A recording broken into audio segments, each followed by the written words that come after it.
Hello everybody and welcome to the Jerry on Ice version of the PT on Ice Daily Show. Christina Previtt here. I am one of the two lead faculty for the Modern Management of the Older Adult Division of the Institute of Clinical Excellence. I hope you guys are having a wonderful, wonderful week so far. We had a busy weekend. Dustin was in Asheville, North Carolina last weekend at the Movement Joint doing the live version of the Modern Management course. Good morning, Kelsey. We are in week 3 of our online version of the Modern Management course. So we are starting to deep dive into exercise prescription and just having a great time doing the online version of the course. So if you guys are interested in the online course, our next cohort starts in September, and I really encourage you to jump on because it is a ton of fun. And Dustin and I are always revamping the material, and you'll always have access to that. So really cool. Okay, so for today's version of Jerry on Ice, I thought that we would do a little bit of a continuation of some of the things that Dustin was talking about with his experience in the Senior Masters Games. If you guys don't know, I am the person behind the page, the Masters Athlete Collective. So I started this page about 6 months ago, where the idea was that I was going to start profiling Masters athletes in a variety of sports, at a variety of ages, and a variety of competitive levels. So I have had people from 39 to 98 who I have profiled on the collective. People who are competing with themselves but still consider themselves athletes because they're training, and I would 100% agree with that, to people who are traveling all over the world internationally to compete at some of the games like the Senior Masters Games that was in Albuquerque, New Mexico just a couple of weeks ago. And so this is a really growing cohort of individuals. So when the Senior Masters Games started in 1987, there was only 2,500 participants. And I believe the number for 2019 was over 30,000. So we are having a lot of people. There are starting to be more vigorous qualification totals. We're starting to see more heats that are being involved. We're starting to see increasing age groups. There was Julia the Hurricane who won in the track and field events, and she was 103 years old. So that is, one, incredible. Two, she does not look like she's 103. I would have guessed her at about 70. And so we're starting to see this is a growing cohort of individuals, and we're super glad for it. As PTs, we are probably the number one advocate for them, and we should be, because a lot of times their experience in the healthcare system is that doctors don't know how to treat them, or people don't know, healthcare providers that I go to aren't really sure what to do with me, those type of things. And I've actually been highlighting some of those sentiments on the Masters Athlete Collective this week, because I asked them, what if you could talk to your healthcare provider or you could tell them anything, what would it be? And so I took out a couple of themes and I highlighted them on the collective. So if you guys haven't taken a look, the Instagram account is at the Masters Athlete Collective. And I would encourage you to take a look and kind of get involved in some of those conversations, because it's nice to talk directly to the athletes who you will be serving. So if we're talking about this cohort of individuals, why would we want people to be continuing to participate in sport versus just being active? What are some of the perks, the benefits of the Masters athlete versus even a physically active community dwelling older adult? And this is a growing area of research. So people are starting to take a look at, is there something unique about the Masters athlete? We would probably instinctively say yes. But what are some of the perks of continuing to participate in sport?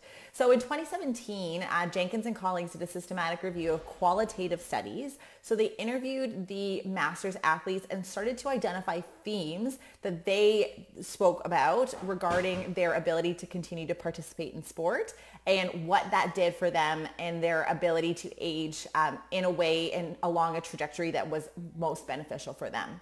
And so I was going to talk a little bit about some of the results of that systematic review, and then put in a little bit more around some of the physical characteristics that we can see with the Masters level athlete when we're comparing to a younger cohort of individuals or a physically active community dwelling older adult.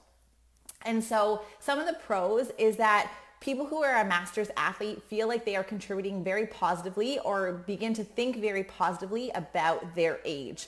So because they're working in age groups, they're starting to, look for PRs within their age cohort. They're starting to compete against the same aged peers. We know that the idea of getting older can sometimes be negative, especially in our media world where everything is anti-aging. You're trying to fight the perception of your age, and you're trying to sometimes not even admit what your age is.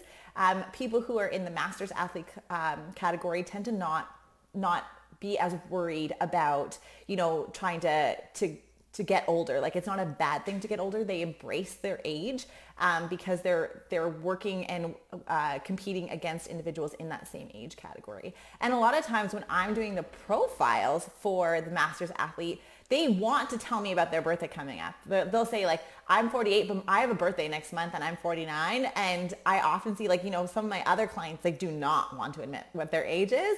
And so I see that as a unique factor with the masters athlete. Another thing is that it supports social cohesiveness and community. So we know when we talk about things like clinical geriatric syndromes that a lack of social support can lead to a vulnerability. And this is not the case for the masters athlete. So you're not only seeing people who have a good support group around them in terms of family and friends, but you're seeing individuals with very like-minded ideologies around aging, competing, training, nutrition, all of those things that are coming together and supporting each other for sport. And a lot of people do say to me that the masters competition has a very different feel from an open competition, because as much as people are trying to compete against each other, there really is a very strong sense of community that sometimes is missed a little bit more in an open competition because of the nature of the event. And so that's been a pretty consistent theme and it's validated in the literature as well. The other thing about continuing to participate is that if you have an athlete who is a very high level athlete in the open category when they were in their 20s and 30s, being able to continue to participate in sport allows them to maintain that part of their identity. So I think that's really, really important. For me, I'm a competitive weightlifter. I have been in strength-based sport for almost a decade now. And the idea of losing that piece of me is something that I would definitely grieve. And so if I can be healthy enough to continue to participate, potentially at obviously a lesser level than I did when I was younger, you still have that sense of self, and they really believe strongly that that is something that continues to drive them to be a master's level athlete. So the next theme that Jenkins brought up in his systematic review was improved health. So there was actually a longitudinal study that was comparing inactive older adults, moderately active older adults, masters athletes and chess players, and took a variety of health-related measures on self-report. And the main result from that study was that masters athletes have higher rates of injury, but lower rates of chronic disease. And so that's a really interesting conclusion. Some people would say that higher rate of injury is a bad thing. But when we look at the literature for competitive sport versus a recreational middle-aged person or younger person, we know that competing at a high level has its risks. You are pushing your body to an extreme. If we're looking at like the set point, we're probably not in that U-shaped curve where wellness is at the top and sedentary activity versus elite level sport is on either side. We're pushing towards the elite level sport. So we are starting to push our body, especially when we've been competing for decades. There are injuries that accumulate, and that is okay.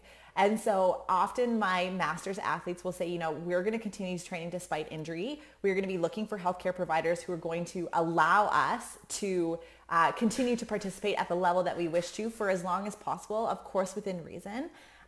But they would rather have a sore knee than cardiovascular disease or diabetes. And when we look at the issues that are coming into our healthcare system, we don't have a movement problem. We have a lack of movement problem. And so we want to be able to allow the masters athlete to continue to participate in as much as our capacity will allow, and just acknowledge that, when you're dealing with a high level athlete, irrespective of age, that injury is just part of the game. And managing that is the way that they're going to be able to continue to participate. So it's just amazing. And then the last two themes that came up there, because they're kind of really close, is their competitive nature and the love of the sport. And that I think is an incredible theme to have, because to have a love and a passion in your life in general is fantastic and so good for your health as a way to, have that outlet of energy and doing something that you love. But allowing that to be a sport as we get older and continuing to participate in that, I think is just such an incredible thing to be able to allow or to help facilitate an individual to continue to do. And so something that I kind of loved was one of the main themes that came up for some of the perks of still competing. So these are kind of the things that individuals have identified as their motivators for continuing to participate, despite potential barriers like, lots of things on their time, health issues, injuries, work, like caregiving responsibilities, all those type of things. And just things that they kind of saw from a mental health perspective that were, facilitating their participation and making them feel like they are part of this community.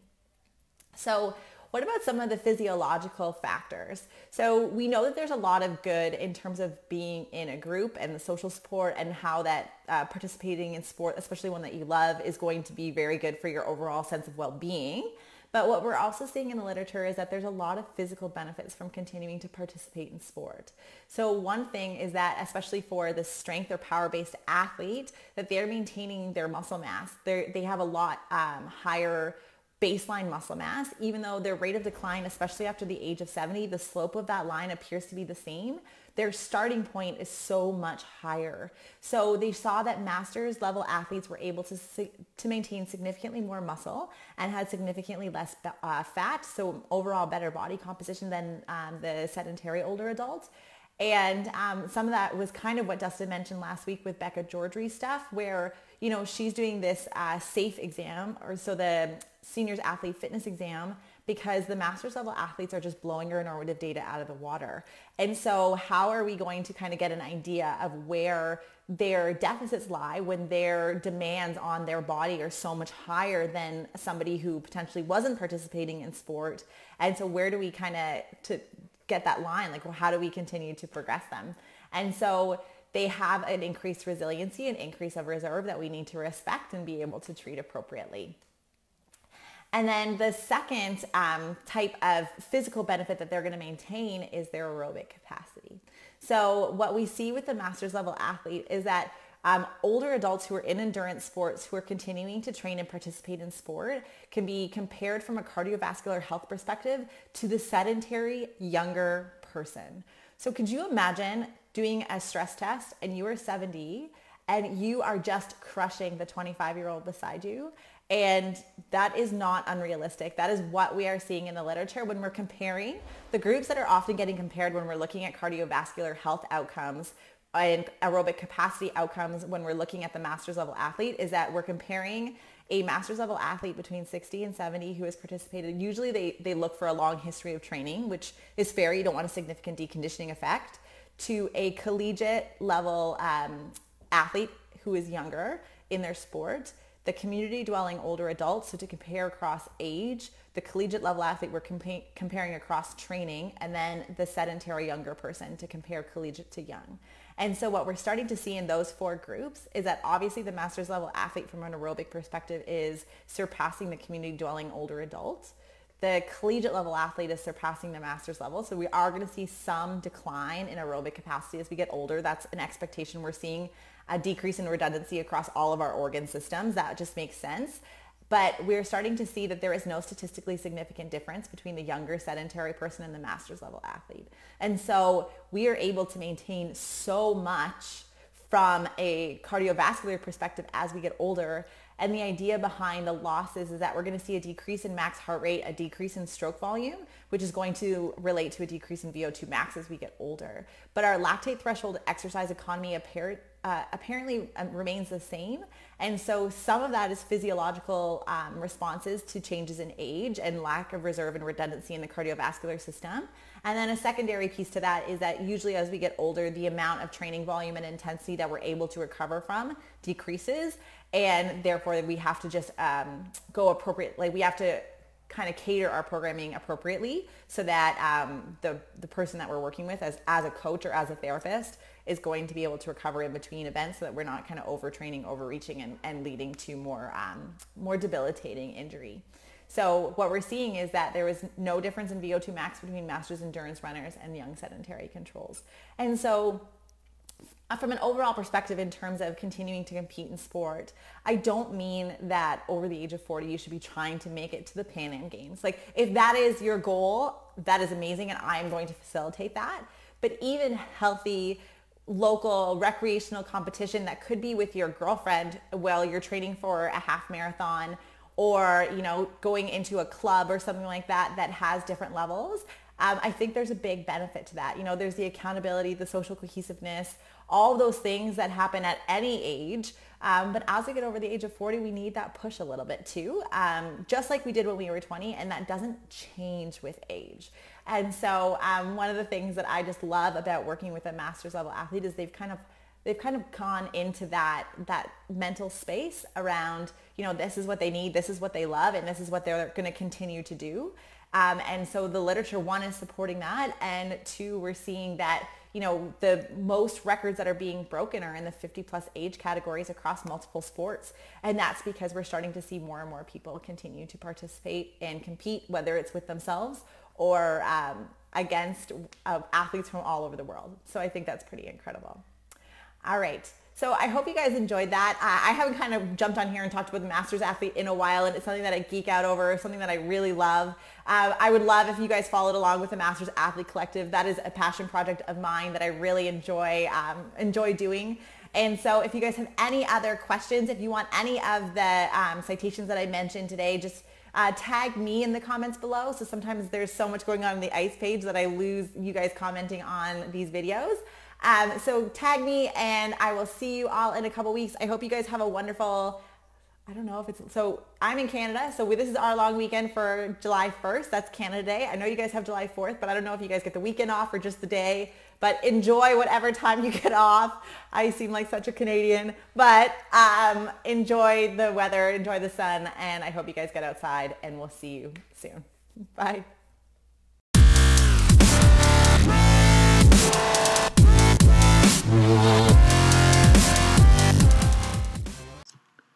Hey, thanks for tuning in to the PT on Ice Daily Show. If you enjoyed this content, head on over to iTunes and leave us a review. And be sure to check us out on Facebook and Instagram at the Institute of Clinical Excellence. If you're interested in getting plugged into more ICE content on a weekly basis while earning CEUs from home, check out our virtual ICE online mentorship program at ptonice.com. While you're there, sign up for our Hump Day Hustling newsletter for a free email every Wednesday morning with our top 5 research articles and social media posts that we think are worth reading. Head over to ptonice.com and scroll to the bottom of the page to sign up.